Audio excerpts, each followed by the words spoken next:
I want to imagine that it's long, long, long ago, and we're among the earliest humans to have ever been fully human on the earth, which means we are fully intelligent, but we have no veil of cultural understanding between ourselves and our actual perceptions. We're lying on our backs on a summer night, maybe near the Olduvai Gorge, or maybe someplace that's under the sea, even now. And we gaze up at the Milky Way, we gaze up at the depths of space. And we just simply think of the primal experience that we're having. We don't know that stars are light years away, that we live in a universe composed of galaxies. All we know is that we are a conscious intelligence lying on our backs under this incredible vault of blackness that seems to pull us up into it. A place of blackness full of patches of light, and flashes of light that later we learn to call stars. And then we close our eyes and we find ourselves in a place of blackness, darkness, place of infinite depth, full of flashing lights and fields of color, a place that we call the mind, because now we're no longer looking at the universe, our eyes are closed. And then we open our eyes, and there we are once again under the starry sky, feeling that great blackness around us. And then we close our eyes, and we are in the mind. And then we open our eyes, and we are in the universe. And we close, and we open, and we close, and we open. And a moment comes when we're not sure if our eyes are open or closed anymore. This is the primal perception upon which astrology rests. This is the fountainhead of the entire system, that the structure of the mind and the structure of the universe as we perceive it are essentially the same. Thousands and thousands and thousands of years later, in ancient Egypt, a gentleman not known for his humility, I suspect, known as a thrice majestic Hermes, Hermes Trismegistus, reduced all that I have just said to 4 beautiful words that have resonated down the ages. As above, so below. The structure of the solar system above and the structure of the human mind here below are built around the same laws, organized around the same principles. And that through a study of the structure of the solar system, we can learn something about the structure of the human mind. And here we have the practical basis of astrology as an intellectual system. But we can turn it around. We can observe that if we could meditate profoundly enough upon the structure of the mind, we might be able to learn something about the nature of the solar system. As above, so below, of course, would reverse easily. As below, so above. If one is true, the other must be true. The idea that a human being might be sitting in meditation and somebody might tap them and say, "What are you doing?" And we could say, "Astronomy," making astronomical discoveries. This sounds completely insane, but it isn't. It isn't. The planet Uranus, discovered in 1787 by William Herschel. You'll learn this when you were in school. The first of the planets to be discovered required a telescope to see it. This is the thing that all students are presented with as they get their educations at the most basic level. But you can actually see the planet Uranus, naked eye. I've done it myself. It's not that hard to do. If you know where to look, it's a dim star, but it's there, it's visible.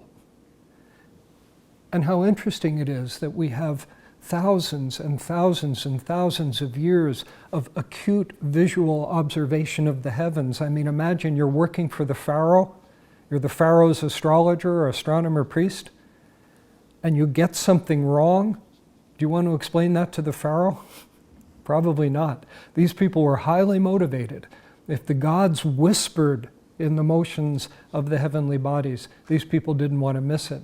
And thousands of years, and among the Mayan observers, the Egyptian observers, the Babylonian observers, the Chinese observers, the Native American observers, no single mention of the planet Uranus. They couldn't see it. Couldn't see it. Under those crystalline clear skies. If we knew how clear the skies were that our ancestors were looking through before we began to pump all this crap into the air and erase the sky with ground lights, if we could know what that sky looked like, we would all weep. It was that crystalline.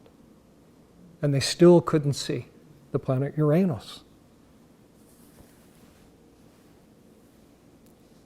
This planet, getting a little ahead of myself here, this planet Uranus, and we'll be exploring this in some detail over the weekend, seems to correlate with individuality, with freedom, the desire to break the rules. When I'm working with a client who's got a lot of Uranian energy in his or her chart, I have kind of a funny line that I use, but it makes everybody laugh, but it gives them understanding. I would say, if I were a conventional astrologer looking at your chart, I might say, oh, you have a real problem with authority. But I'm not that kind of astrologer, so I look at your chart and I say, ooh, it looks like authority has a real problem with you. And of course, they're two legitimate perspectives. This is a planet that breaks the rules. This is a planet that don't need no stinking king or anybody else to tell them what to do.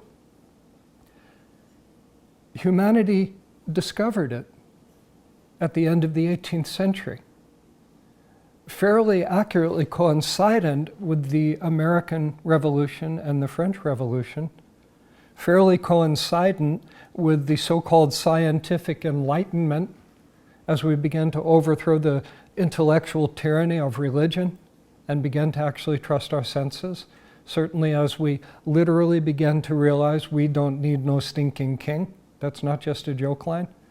We discovered the planet Uranus in the heavens after thousands of years of missing it, even though it was visible to the naked eye, only when we had discovered it in our own consciousness.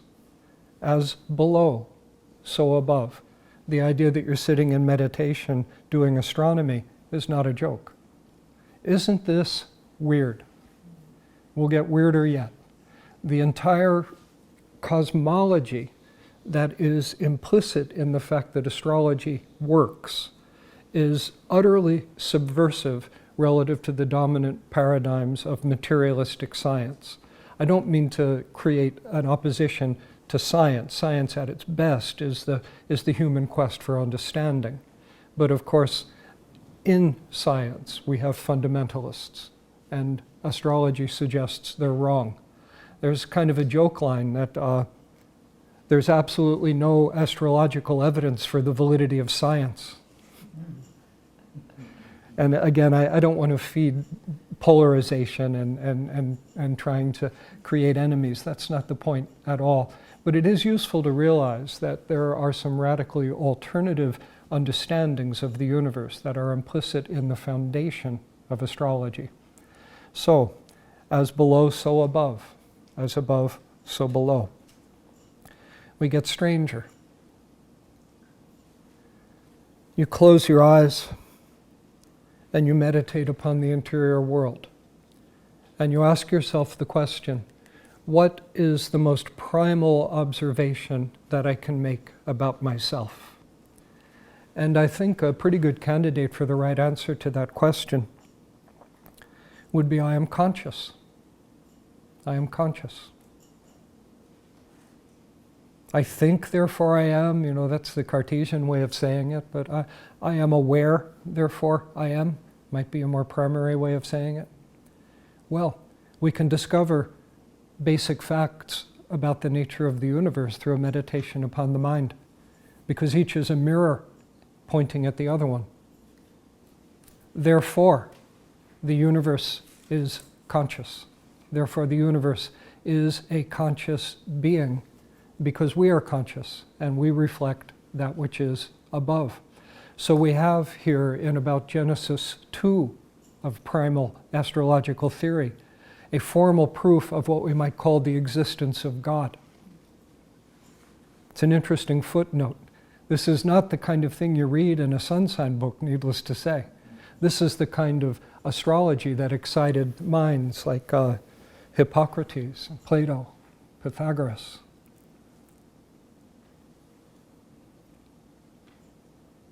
Let me take it a step further. Let's go to Genesis 3. Again, attend to the primal nature of your humanity. This quality of consciousness that you experience in yourself, this quality of awareness, is characterized by an almost unbearable feeling of longing, the hunger that we all feel. I'll sound unfashionably negative for a moment. My intent here is far from negative, but that it is uncomfortable to be human. We want something. We always are in need of something. I think of my cats. They start meowing sometimes. And sometimes they're meowing because they want to go out. And sometimes they're meowing because they want to get fed. But I've come to realize that sometimes they're meowing because they want me to tell them what they want and supply it. And we're a lot like our cats. We want something.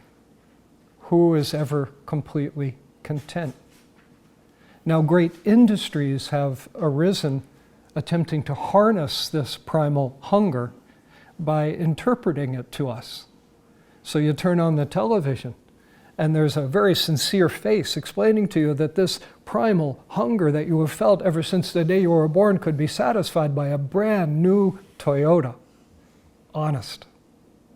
So maybe we run out and we buy the brand new Toyota or whatever it is, and it feels pretty good for a little while, but give it 3 days, and that hunger is back. That primal longing is back. Sex makes a pretty good case for itself as, that'll solve it. But I suspect many of us in the room have tried sex and discovered that while it has many joys and satisfactions, we are still left afterwards with this hunger.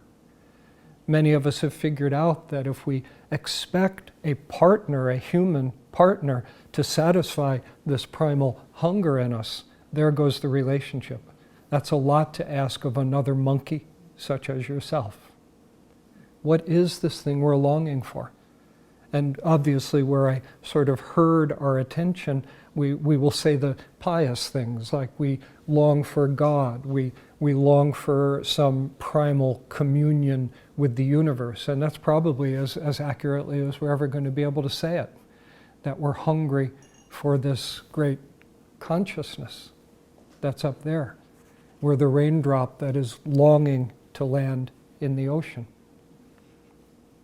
And this is a statement about who we are here below, but therefore it is a statement about who it is up above, what it is up above, that this thing that in Western culture we have been taught to call God, and in the Buddhist tradition they might call the Dharmakaya, and there'd be a variety of different names to call it, but this thing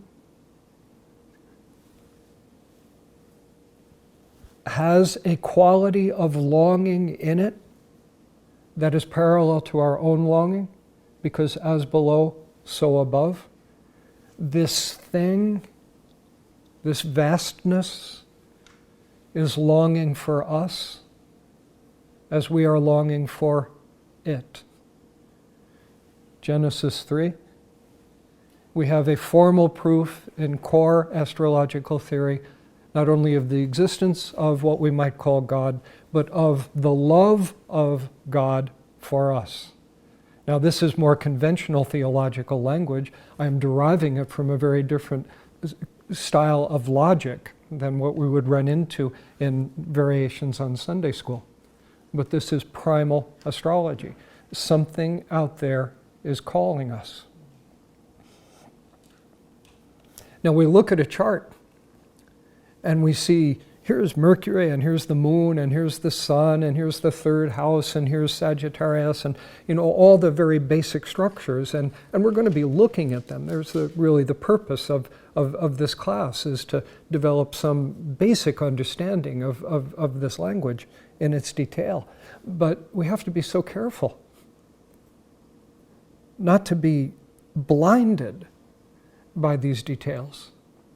There is a more primal symbol in astrology than any of the planets. It's really the sky itself. A chart is usually represented as a circle. Convenient way to do it, with the visible sky above and the invisible sky, so to speak, below the sky, below the horizon. So we represent that as a circle. And in that circle we place the planets, where they would be at the birth relative to the horizon, and so on. That's, the kind of nuts and bolts of how astrology works. But we must be so careful to pay attention to what's outside the circle. That's sky. And we go back to the Olduvai Gorge, where we were not too many minutes ago, and you're gazing up at that infinity, that vastness that contains the solar system, contains the stuff we see in the sky. And it corresponds with a similar vastness inside of yourself that contains your personality. So you go into, let us say, a state of deep meditation, and you're experiencing what I call sky within yourself. You're experiencing the prime symbol. The most basic symbol in astrology is the emptiness out of which all the rest of it emerges. In Buddhism, they will speak of the primal nature of consciousness as luminous emptiness. It's a phrase you run into over and over again in the Buddhist literature. Luminous emptiness. It's not an abstraction. You close your eyes and silence the mind and attend to the thing that is underneath your thoughts. And it's hard to come up with a better English language statement for what you're experiencing there in that great silence than luminous emptiness. This is the clear light. In Buddhism, there is often the idea that we should contemplate the essential nature of the mind in the same way we contemplate empty sky, to try to visualize empty sky. We've all looked at empty sky a lot, but if you try to capture it and characterize it, what can you say? That the mind in its primal nature is like empty sky. This is a core Buddhist doctrine, but I steal it from the Buddhists and I put it right in the center of astrological theory, where we are actually literally using the sky as the metaphor for that primary layer of being, out of which character, personality, and all the dramas and the issues of life arise.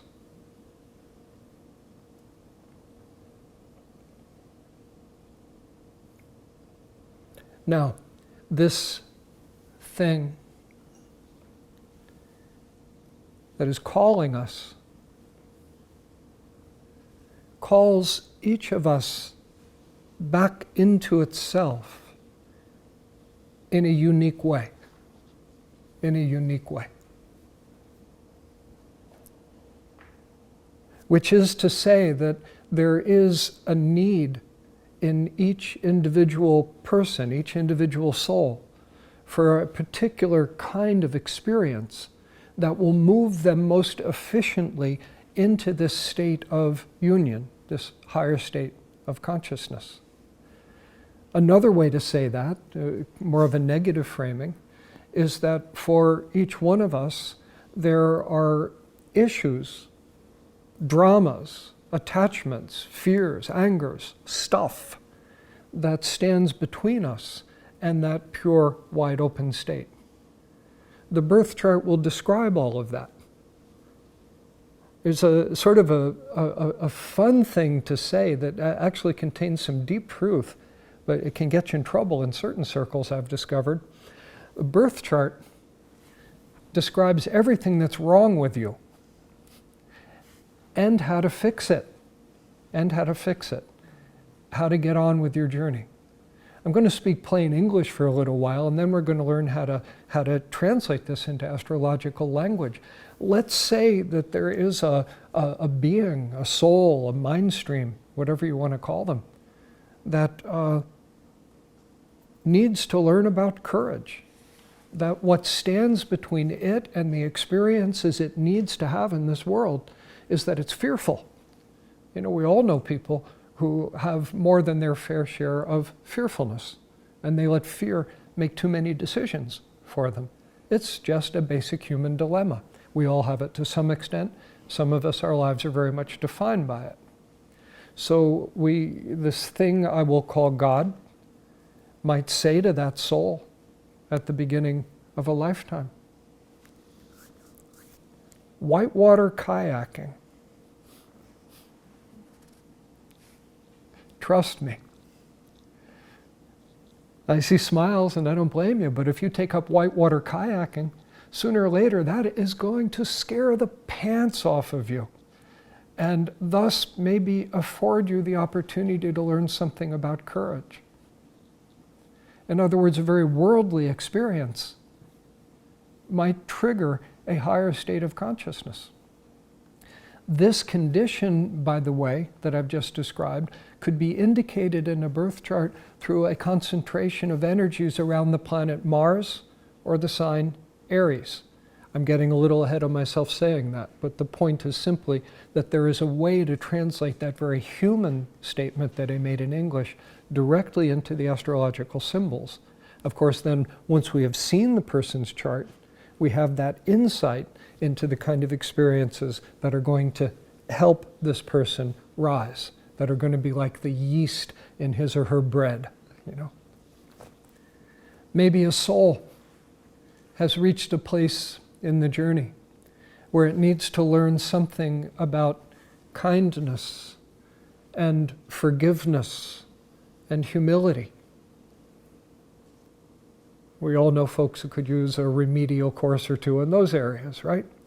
So kindness and forgiveness and humility. I almost want to write these with capital letters at the beginning. So God makes a suggestion to this soul.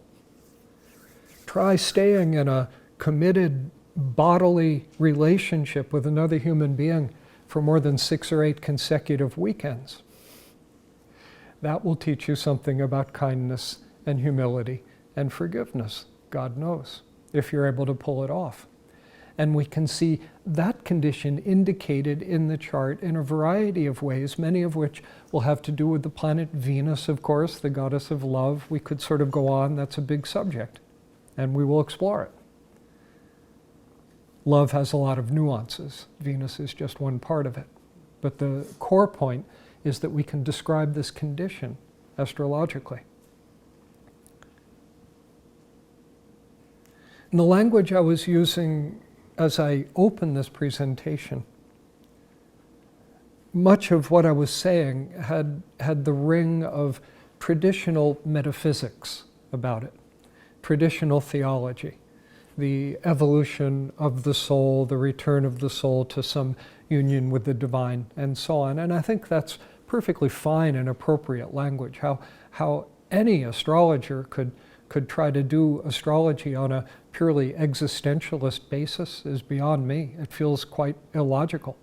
If we simply start reasoning, as I did, from the most primal ground of our perceptions, astrology emerges of necessity as a mystical system, as an evolutionary system. But I would like to put some miles between the metaphysical system that is implicit in astrology on one hand, and what I would like to characterize as the Judeo-Christian, Hindu, Buddhist, Islamic tradition on the other hand, and I'm hyphenating that long word, putting all those religions with all their contradictions and all their history of war and bloodshed and hatred among them, putting them all in the same box, because what they hold in common is that they all tend to be rather world-denying, that there is a pie in the sky, and if you deny yourself worldly experience and appetite here, maybe you will get that pie later on. I mean, I don't mean to dishonor the noble core of those traditions, but I also want to characterize them as tending to make a great God out of suffering, tending to be very cautious about our relationship with the pleasures of the flesh. I mean, you wouldn't want that stuff, would you? It makes you feel good, you know. They're patriarchal, every one of those, at least culturally, patriarchal religions in every case, male-dominated, with all the terrible imbalances that creates. I'm not going to beat up the masculine. I'm not even exactly sure what it means in the present age or what the feminine means, but even using fairly traditional senses of what masculine and feminine mean, we need them both. Either of them go crazy in the absence of the other. They balance each other. The suffering of the human world, the suffering of the human species can be reduced, if we're going to reduce it to one concept, it would be to the deleterious effect of the absence of the feminine wisdom under the patriarchy. And these religions tend to be utterly patriarchal, judging hard gods or hard laws of karma and so on. Where's the grace? Where is the love of the mother in the system? Where is the honoring of the flesh? I could obviously, I guess I probably already demonstrated, I could launch into a bit of a rant about this one. But it's actually quite central to the point that I'm making. Because astrology, as I'm presenting it here, is a completely pagan system. And that doesn't mean it is anti any religion, but it is in favor of fleshly experience. And as I say that, what I mean, I've already kind of covered it. Whitewater kayaking. I mean, that's a worldly experience. If we're world denying, maybe we're not going to have that experience, and maybe we're going to turn away from a very efficient road to building courage in ourselves, or staying in a committed bodily relationship with another human being as a way of learning kindness and forgiveness and humility.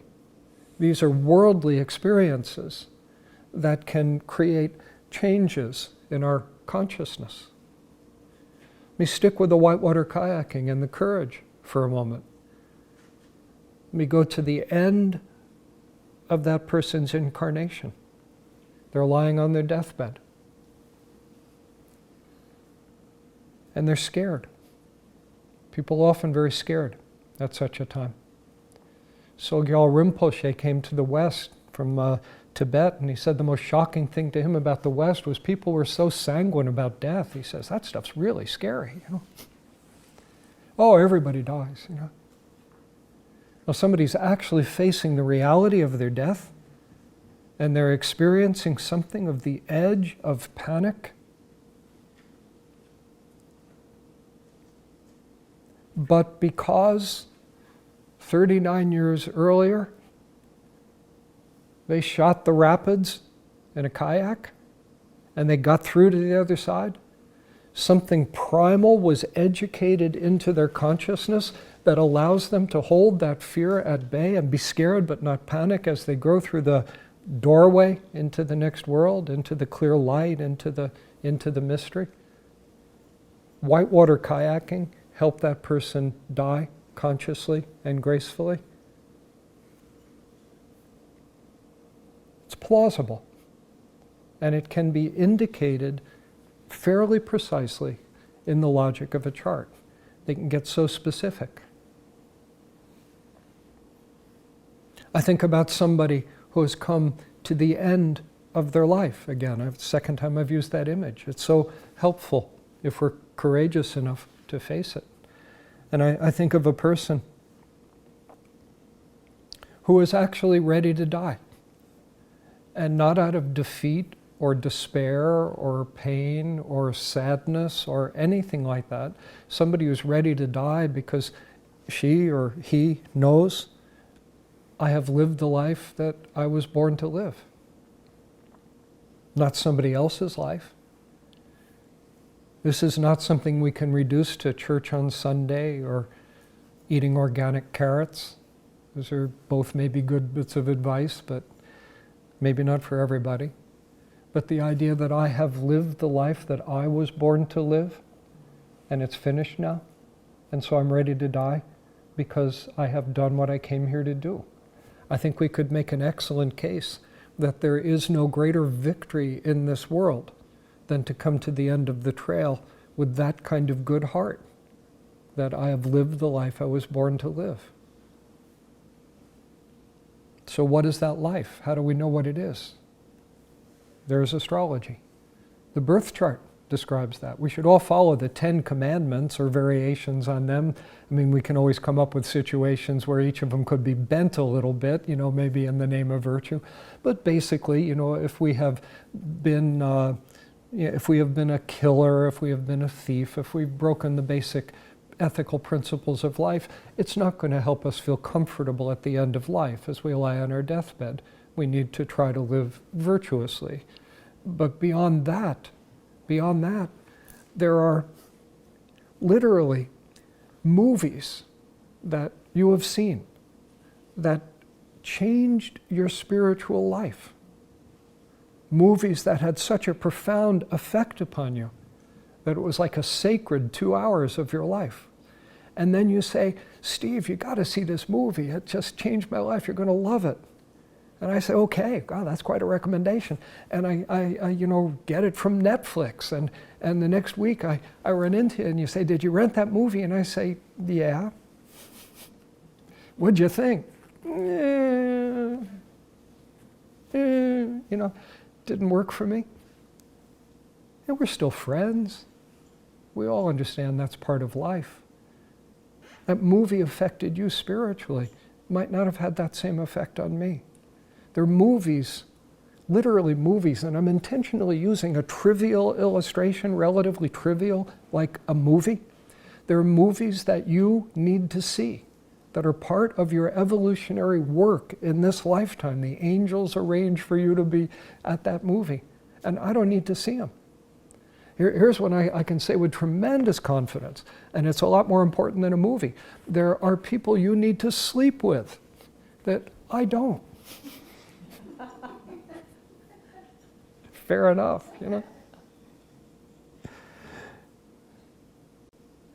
And what we learn in that situation dwarfs what we're going to learn from most movies, wouldn't you say? So the specific realities of the experience you need to have in this pagan, life-affirming context. The birth chart is essentially a description of the life you were born to live. It is a blueprint for the richest, happiest, most meaningful life that you could possibly live. Any other life that you live, paying your taxes on time and living virtuously, is still going to leave you with a certain emptiness.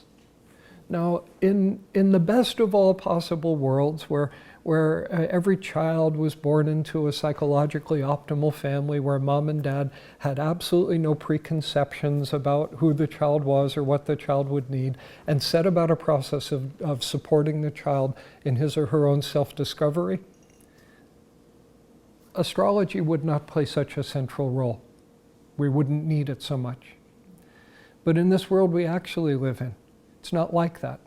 We are pressured to be somebody other than what we are. The best parents in the world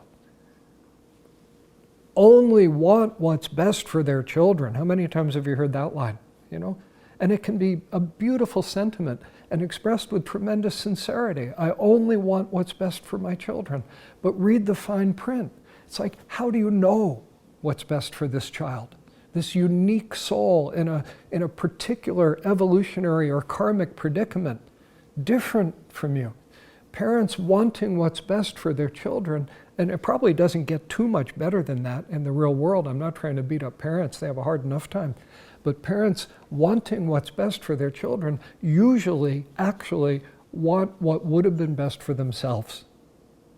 And again, I don't mean to shame anybody with that. That's probably as good as it gets. I want you to have what I didn't have. Well, how much trouble can you get into with that one? The birth chart reminds you of who you are in your authenticity, who you are in a sense at your best. But I would quickly add, the birth chart also reminds you of who you are at your worst. The birth chart is a description of everything wrong with you and how to fix it. I used that line before, use it again here. Everything wrong with you. Every front has a back. Every energy can be used in a negative way or a self-destructive way. There's a principle in pure science. It's arguably the most basic principle of science. And you're all familiar with these words. Energy can be neither created nor destroyed, only changed in form. There is literally no more elemental principle in science than that one. And it applies to astrology. In fact, ultimately, I think astrology is part of science. There's a little unpleasantness going on between the camps at this point, but it would fit the same principles. It would have to. So the one thing a structure in your chart cannot do is nothing. It cannot simply be irrelevant to you. It cannot cease to exist. The energy implicit in the configuration can be neither created nor destroyed, only changed in form. And what changes it in form is your consciousness. This is the critical central principle of evolutionary astrology. Conventional kinds of astrology are fatalistic and descriptive, and they tend not to work very reliably. In fact, let me add a proviso to that. The conventional, rigid, descriptive astrology, you are an introvert who will be lucky in love. Here's your nature, and here's your fate. That kind of astrology works best in describing the natures and the fates of people with whom you probably would not very much enjoy having dinner. It seems like a very subjective thing for me to say, but people who are boring, people whose yesterdays are excellent predictors of their tomorrows, in other words, the brain dead, the people watching television and imagining that's life, the people imagining that everything that bad that ever happens to them is the result of the actions of some other person. They blame somebody else. The bitches and bastards defense. In other words, whenever they're explaining what's wrong, they blame some bitch or some bastard. They actually literally will use those words. These people fall into the universe that the old-fashioned astrologers describe. That if we subtract consciousness, we sort of descend to this least common denominator. But if we add consciousness, we can do extraordinary things, like just the whole idea that we can see your nature in the chart. I'm going to look at your chart and tell you about your personality. 90% of astrology flies under that banner. I'll tell you all about your personality. But let's wake up and smell the coffee for a second. Think of who you were 15 years ago. Let's say I'm sitting with you 15 years ago and I make some psychiatrically profound observations about you 15 years ago. And let's add that 15 years ago you had grace enough to recognize the accuracy of those psychiatric insights, and you took responsibility for an attitude or a belief that wasn't getting you anywhere in life, and you changed. I suspect that everybody in the room fits that description more or less, minus my psychiatric insights 15 years ago. But the simple idea that you've changed, that you're in many ways better than you used to be. You've got wisdom now that you did not have 15 years ago. You've got some holes where the wisdom went in too, I suspect, that being the usual package. I'm not going to get the Pulitzer Prize for anything that I've just said. That's kind of the point, that it's obvious that the whole idea that we can describe your personality from the static birth chart, here's you age 5, here's you age 85, just the same, no sign of learning anything. I mean, it completely collapses if we're not totally brain dead. That kind of astrology has got to be bogus. Now let me balance that just a little bit. Here's a shy kid, runs away whenever an unidentified adult comes into the house. There's a pretty good bet that shy kid is going to turn into an introverted adult. I wouldn't bet my life on it. I wouldn't bet my house on it. But it's a pretty good bet. There are some relatively stable features in the human character, cradle to grave, typically. And conventional forms of astrology are in fact pretty good at cataloging them. And we'll look at a little bit of that. But I want to concentrate on the vastly more interesting side of the equation, where we are capable of evolution, growth, and change. That's where the magic happens. And the task of an astrologer, in my opinion, is to fan the flames of that change, rather than to quench those flames with deadening descriptions. You know, you have mother issues in your chart, let's say. Pluto square the moon. You've got mother issues. Oh, I know, it's terrible, you know. Well, you're going to have mother issues until the day you die. It's not helpful. The client at that point might say, I was afraid of that, and walk away completely defeated. Whereas the evolutionary astrologer can see those mother issues and talk about how to get on with it. Talk about how we might move beyond them and change the form of that energy. Not make it go away, but change its form. Now, everything that I've been saying so far, we could call the philosophical overture, so to speak, to the practical material that we'll be looking at through much of the weekend. Astrology is, of course, a symbol system,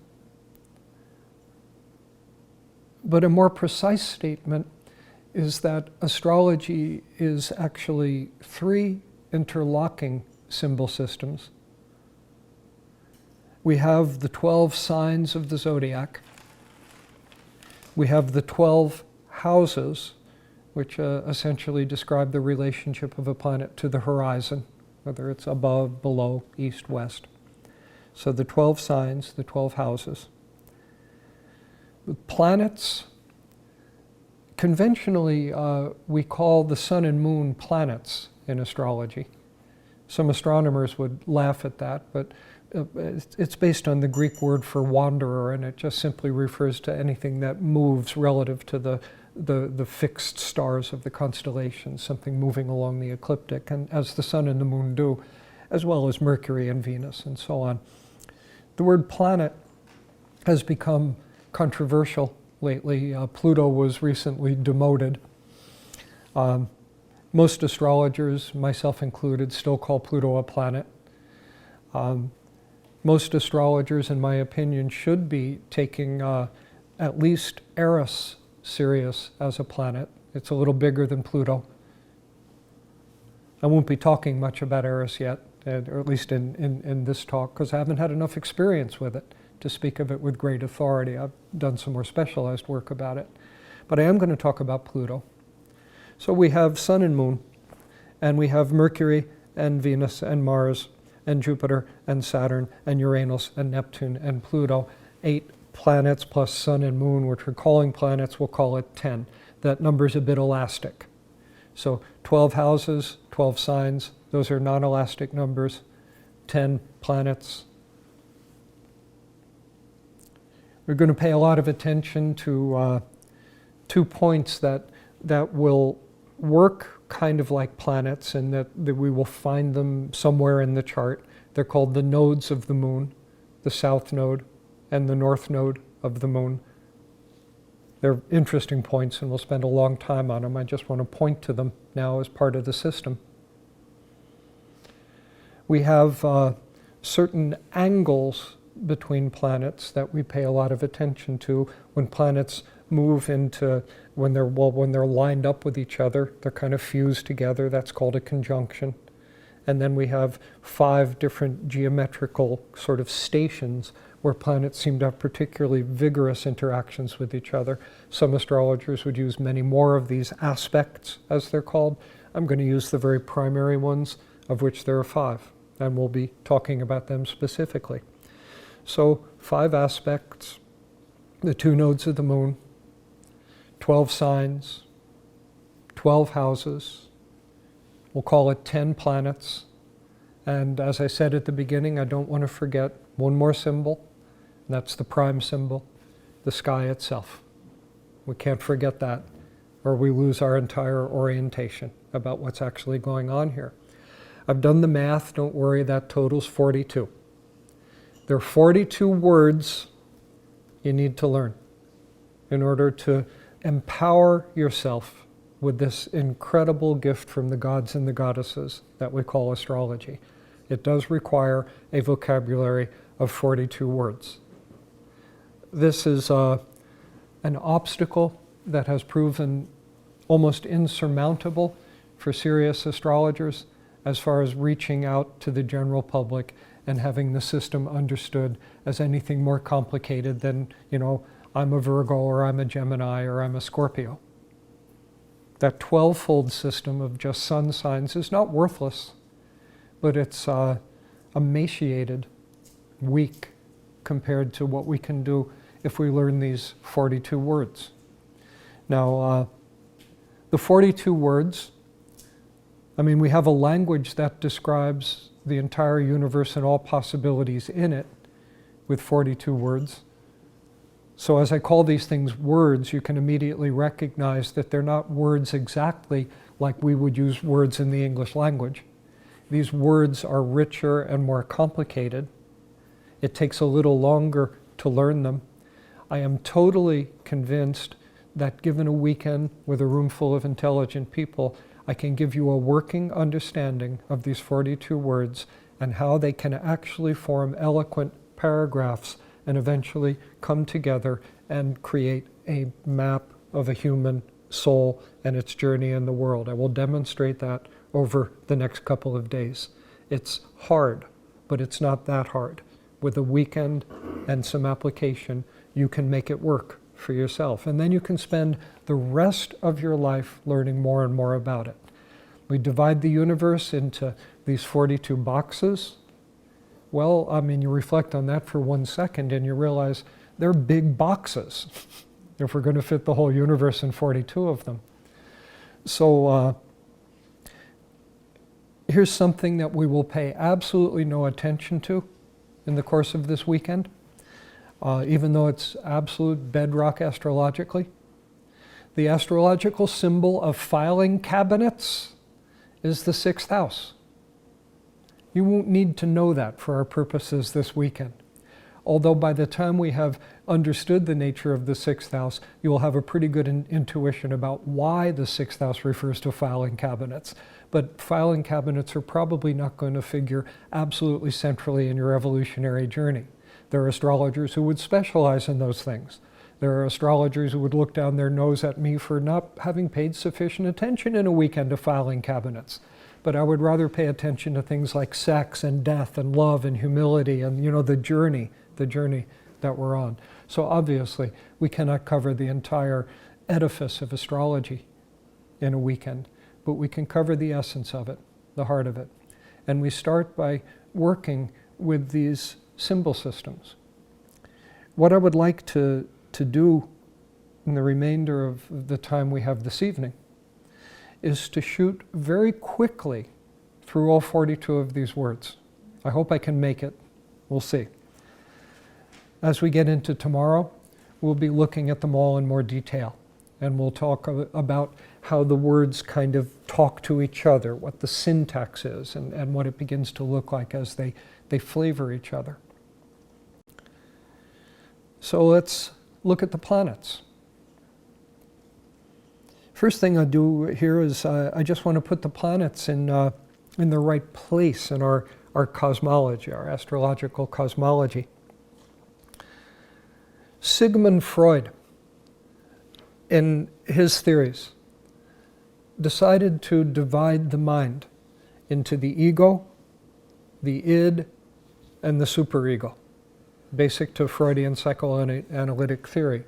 So we have the ego, who we think we are. We have the id, our primal needs, and some of the parts of ourselves that might not be so pleasant or socially acceptable. And then we have the super ego, which is kind of our shoulds and our shouldn'ts, telling us what to do. Ego, id, and superego. And we can make sense of human experience through that model. We can speak to each other meaningfully using that language. The planets in astrology do something very similar, except instead of 3 boxes, there are 10. And so each is a little smaller, each is more precisely defined. In that sense, it's just like psychoanalytic theory. The planets are another map of the mind. But Freudian psychology emerged from the mind of one Sigmund Freud, which cannot be separated from turn of the last century European Jewish intellectual aristocratic civilization, culture. God bless it, not to make fun of it, but Freudian theory is full of the prejudices and assumptions of that world and that time. The map of the mind that the planets represent, on the other hand, is not rooted in any one individual or any one human culture. It's rooted in nature, nature itself. Nature provides the reality check here. This is why astrology has proven so much more durable, in my opinion, than any other system of understanding, because it is rooted in something beyond ourselves. The primal structure of nature forms astrology. Now, we could spend literally, easily, an entire weekend on any one of the planets. In fact, I've often done that, teaching at more advanced levels. Let's do a Mercury weekend, a Venus weekend. Venus will take you a month, right? But let's just whip through them. The sun, gravitational center of the solar system, holds the whole show together. As above, so below. Something in your head that has the formidable task of holding you together. So I got out of bed this morning, and even before I had a cup of coffee, I had a few things straight. There's not a chance I'm going to be Brad Pitt at any point in the course of this day. I'm Stephen Forrest. I have to catch a flight in Palm Springs up to Sacramento. Had a few things straight. My ego formed. My identity formed. Out of the whole sea of contradictory dream images and paradoxes and complications of my life, I was able to get out of bed and put one foot ahead of the other. There's the sun. This is the thing to which you must be true. If you're going to be sane and whole, these are the core values to which you must be true if your life is going to work. Now, I could launch into the sun, but let me just say that's it. Basically translates pretty neatly into the psychological term, psychotherapeutic term, ego. When I say ego here, I don't mean arrogance or self-importance. I just mean a sane, clear, coherent sense of identity. The sun is that to which you must be true if you're going to have that. Let me say one more thing about the sun. It's very simple and very basic and absolutely central. If the sun disappears and the weather turns gray and crappy, and it stays that way for 9 days, basically everybody gets the blues. And then the sun comes out. It's a pretty blue morning finally after 9 miserably gray days. And how do you feel about that? We all know the answer. We're glad to see it again. It lifts our spirits. I'll use an ancient technical astrological term here. It's so esoteric that most of the astrologers have actually forgotten it's an ancient technical astrological term. If you take care of the sun, if you're true to this thing that is your core, you will have a sunny disposition.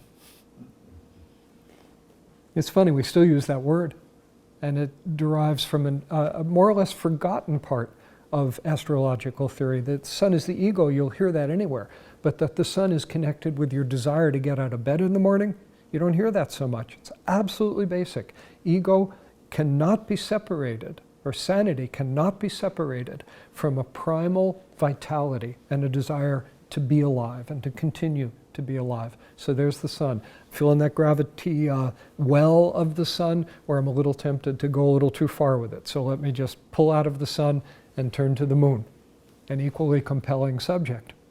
So the moon, heart, soul. The moon is the mood averaged over a lifetime. It's one of my favorite definitions of it. So we all have our good moods and our bad moods. We're usually not in the same mood day after day. But you got a friend whose mood is always serious. Got another friend, makes everything into a joke. You got people who are kind of naturally happy no matter what's going on. You got people who tend to be a little more gloomy. That's the moon. That's what it is. Once you learn to understand the moon's symbolism, the house it's in, the sign it's in, etc., the aspects it's making, you'll be able to, in anticipation of meeting somebody, get a sense of the mood that will radiate from them. There's the moon. Moon is concerned with comforting us, taking care of us. If we're true to the moon, we tend to be happy. One of my favorite one-liners, use it all the time with my students, is that taking care of the sun is the secret of sanity. Taking care of the moon is the secret of happiness. Now that's a bumper sticker. The two concepts, sanity and happiness, are somewhat interactive, and we can't draw too sharp a line between them, but it's a helpful perspective.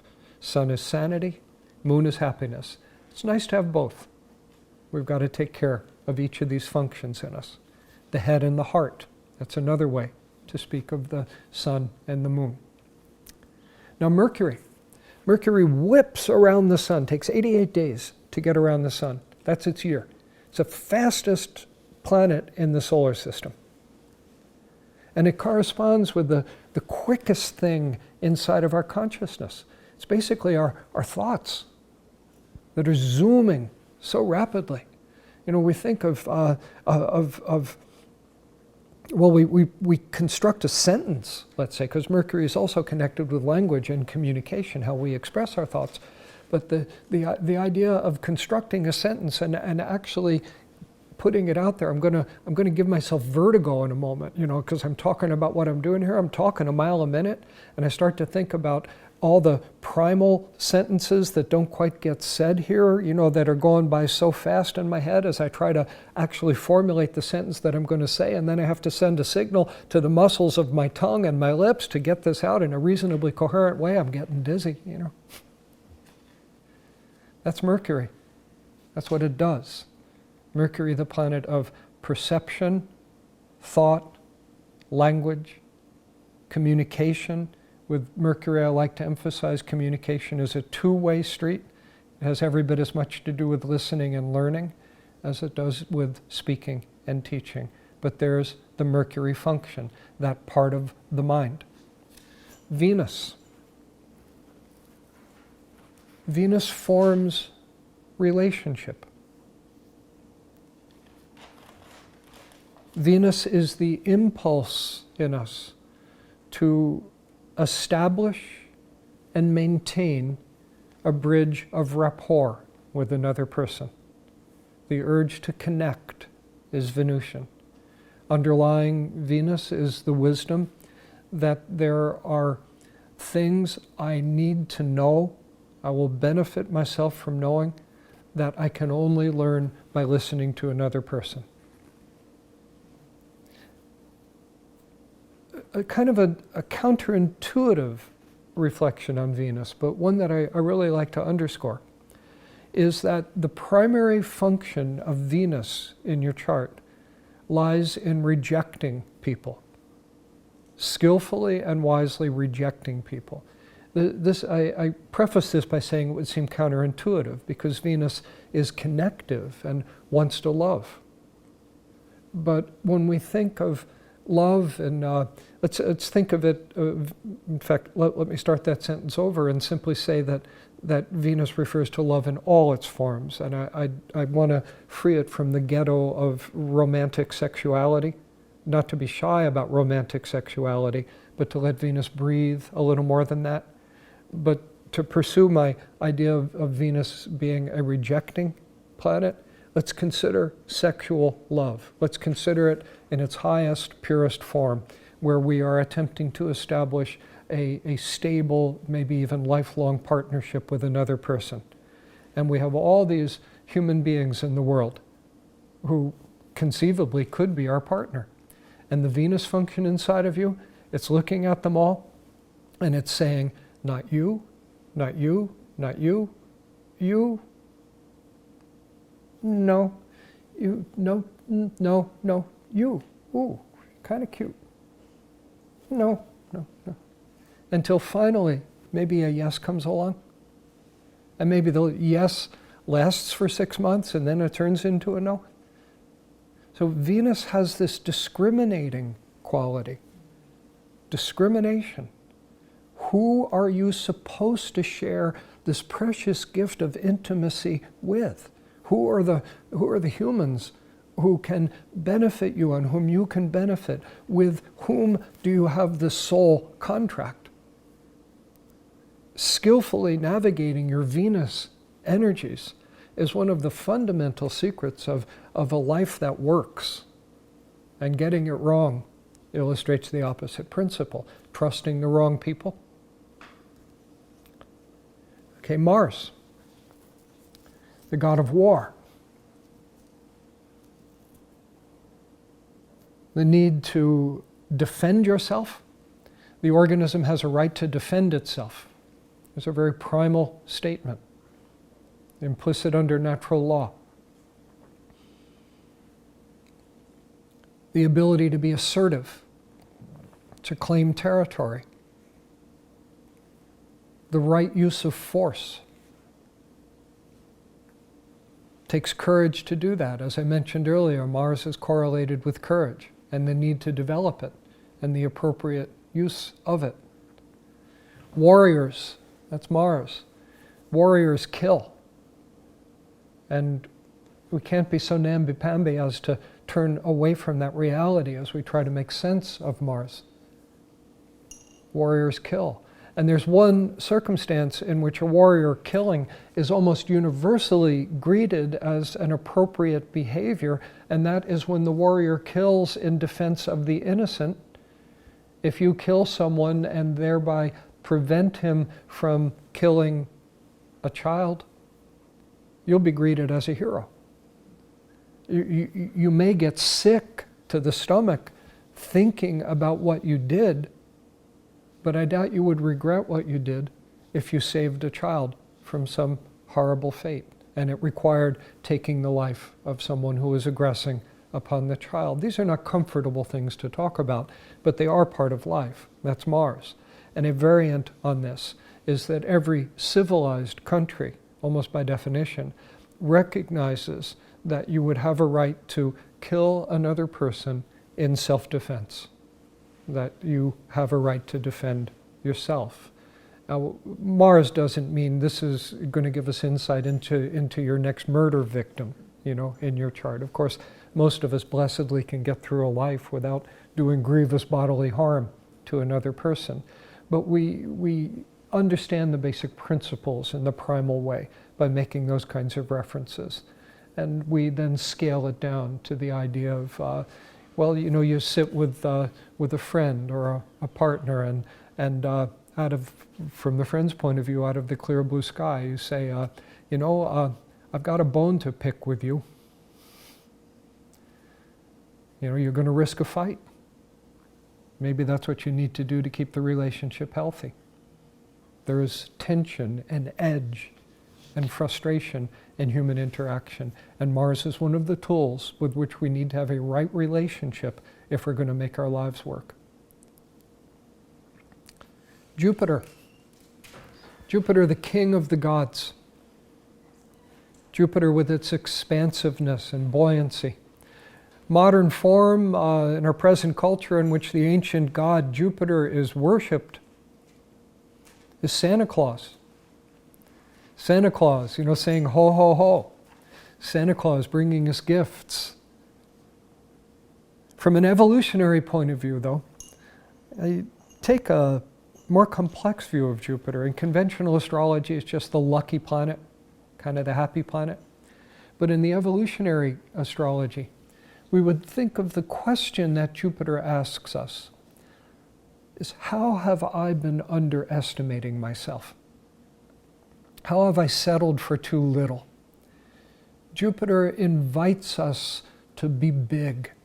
Jupiter invites us to feel our power and our grandness and our potential. Jupiter has this feeling of the positive about it.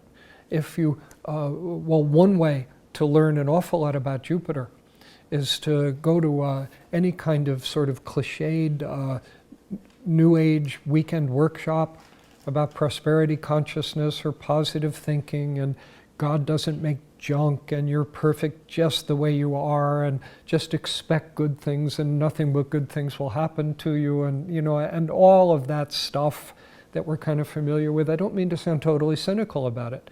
The New Age is basically the very ancient worship of the great god Jupiter. And for some people, it's going to work better than for other people. There are souls who have come into the world to learn about positive thinking, to learn about creative visualization, to learn about abundance. There are souls who need to learn about that. And you will see that indicated in the chart by a centrally located Jupiter. Exactly what that means we'll be getting to over the weekend.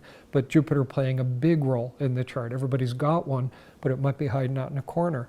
But let us for a moment, just for perspective here, honor the great souls of this world who have learned a tremendous amount about life by getting up in the morning and not knowing if there was going to be any rice in their bowl in the course of this day.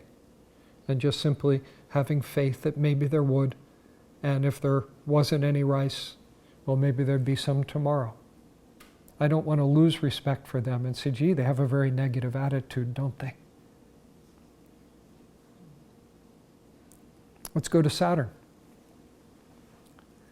My favorite one-liner about Saturn is, this is the planet that gives you the ability to do what you don't feel like doing.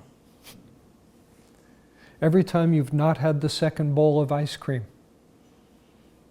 every time you've said no to a tempting but somewhat inappropriate sexual opportunity, that was Saturn that said no. Want to respect myself in the morning, famously. Saturn is connected with self-respect. It's connected with dignity. It's a planet of great works, planet of discipline, planet of character.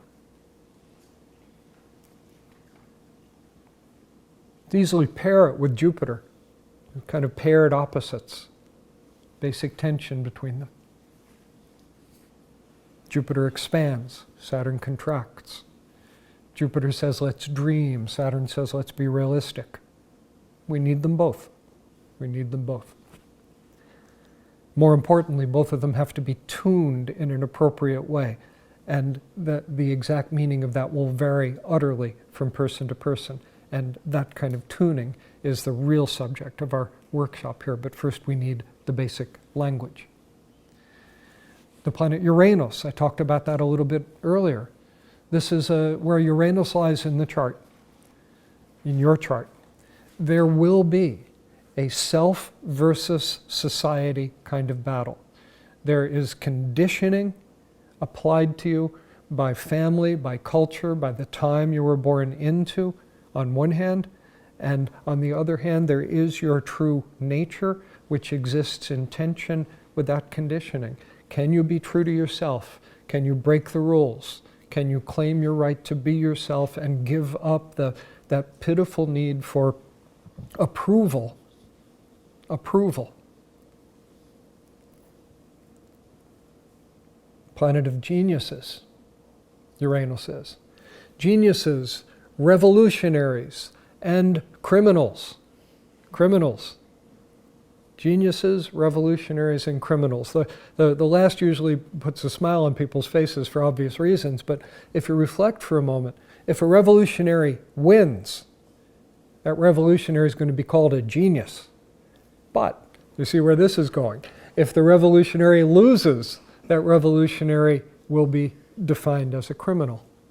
The three words are very closely connected, and they have to do with those who operate outside the dominant paradigm, applying pressure to it. Those who have problem with authority, or authority has a problem with them, as I was saying it earlier. Let's go to Neptune.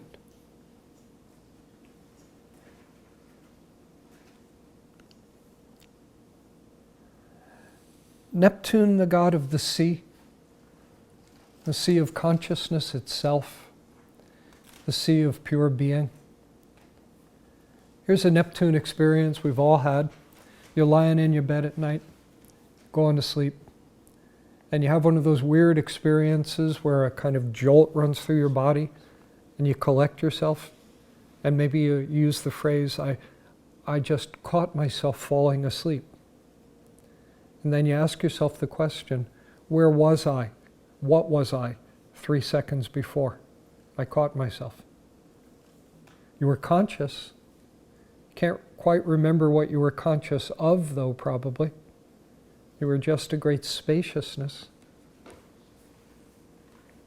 When I'm working with a client's got a strong Neptune, one of my favorite ways of getting them right to it, and the very Neptunian people will particularly appreciate this, is, in the middle of my presentation, I'll sort of switch channels and I'll say, I sit here before you doing absolutely flawless Stephen Forrest impressions for you. And of course everybody chuckles, But then I say, I'm not joking. I name the client and I say, you're doing absolutely fabulous, John Smith impressions for me. And there's a level at which that's true. There's a level at which we know that we are not this body, this personality, this gender, this social security number, this phenomenon of manifestation, that we are something far more ancient than that, far more spacious than that. That's the Neptune. Planet correlated with psychic sensitivities, spiritual aspirations. Can also be spacey and confused and escapist. Pluto. Last of the planets, as I'm going to be using the term in this particular class. Pluto is the lord of the underworld. I like to translate that very loosely. It annoys the Hellenistic scholars a little bit, or Roman scholars, but I like to speak of Pluto as the god of hell. The god of hell. And then we realize that hell is a concept that has arisen in just about every culture that's had religion, which proves beyond the shadow of a doubt that hell must be part of the human mind, or we wouldn't project it onto the fabric of the universe. So let's go to a fundamentalist, conservative Christian church, see what we can learn in our research program here. Don't tell them we're astrologers. And we learn that there's 3 things you need to know about hell. It's hot, it's buried under the ground, and you don't want to go there.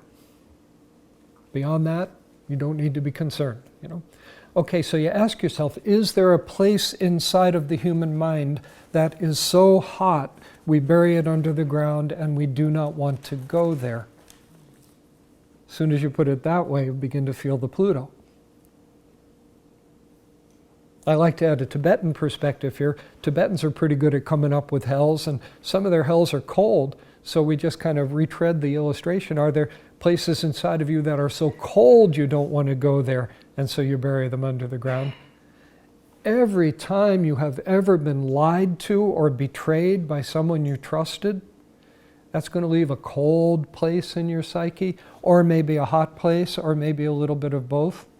Maybe you got a friend who's just been cruelly abandoned by someone she loved and trusted, and it happened 6 weeks ago, and you're sitting with her in a cafe, and because you're a good friend, you want to make space for her to get some of this out if she's in the mood to talk about it. So you give her a little priming of the pump. You say to your friend, how are you doing about Joey lately?